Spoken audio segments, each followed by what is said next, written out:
Thank you, Madam President.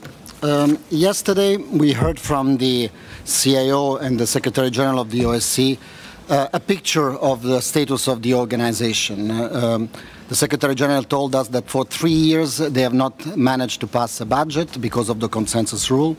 They had a very difficult time in getting the heads of institutions reappointed for a new mandate, and they were only reappointed for 9 months, which of course makes the organization weaker. And also the CIO indicated to us in a meeting that he foresees lots of challenges in finding consensus, in finding new heads of institutions after the 3rd of September. So we could conclude that the OSCE as such is really going through an existential crisis. I mean, many have talked about this. It's a very difficult time for this organization. However, as Helga Schmidt also said yesterday, there is also very good news. The missions are working, the institutions are doing their job and following their mandates. So there is two different worlds. The world of the OSCE who actually delivers on the ground, and the world of the Permanent Council and the Ministerial Council who cannot find consensus in passing a very mere budget for the OSCE as such, which is around 132 million euros, the one of the organization as such.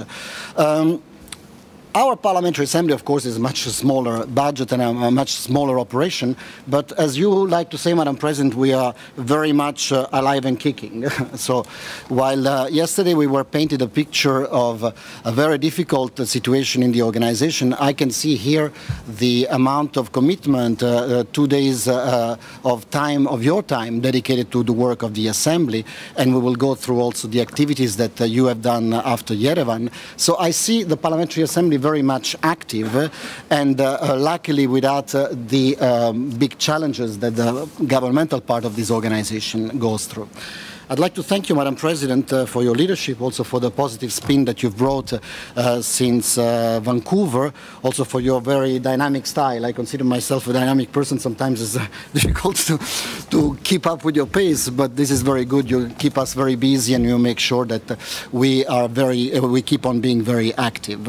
I'd like to also thank personally all the members who, since the last report I had, have worked for the OSCE Parliamentary Assembly. Mark Richard was in Iceland, Gudrun Krugler was participating here in a meeting of the Environmental Dimension meeting. You, Madam President, and Kari Eriksson went to the Caucasus in a 3-country visit, which was also this one unprecedented.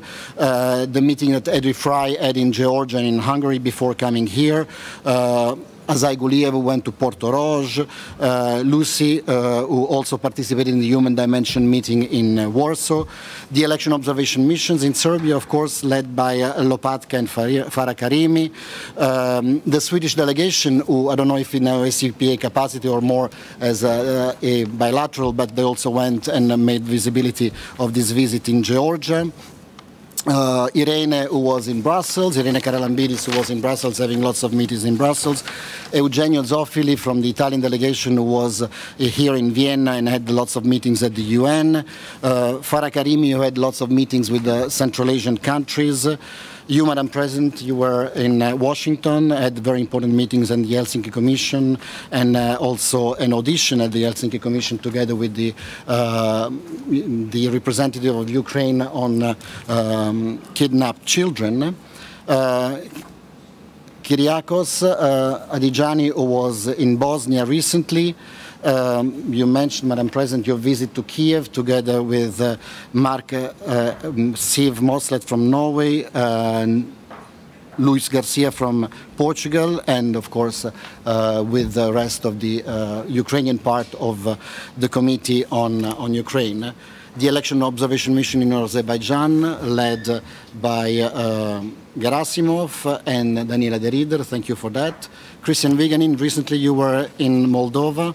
And again, the visits that you're about to entertain, Daniela and Madam President and Pascal Alizar in Italy and with the Migration Committee. I gave you a long list just to give you an idea of how many activities have happened only in the short time slap from end of November to today, including the holidays in between. This means that there is a lot of activities that you are doing, and of course a lot of support that comes from the Secretariat for all these activities.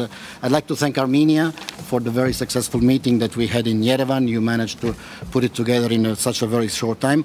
And of course I'd like to thank the staff of the International Secretariat because all of these activities that take place thanks to the dedicated staff of the Secretariat. I'm very proud of them. Many of you have already made public praises of their work. It's thanks to their work, to their efforts that a lot of these activities take place. My written report, Madam President, has been distributed, and I don't want to take too much time. Also, there will be questions. But I would like to focus only on one issue. Last year, when we were here, there was a request from the Lithuanian delegation, also from the previous President and the Treasurer, that besides the traditional financial audit that we conduct, we should expand it also to the performance business audit. We should also look into how the Secretariat delivers its service. At the time, my initial reaction was, I think the parliamentarians are the best judges of the performance of the Secretariat because they are the end users of our services. But at the end, we all agreed that maybe why not? It's good to do also a very extensive exercise also to look into how the Secretariat performs. And I'm happy that in Vancouver, there was a consensual decision to actually increase a little bit the resources in order to be able to conduct an integrated financial, business, professional audit, and that the Standing Committee, by consensus -1, also decided that a prominent international organization like Deloitte would conduct this audit. The process of the audit was, as you and the Treasurer said, very transparent. The President and the Treasurer were invited in Copenhagen in September to meet with the auditor, to ask questions before the process started, to understand what are the criteria, what are the standards that the audit would apply.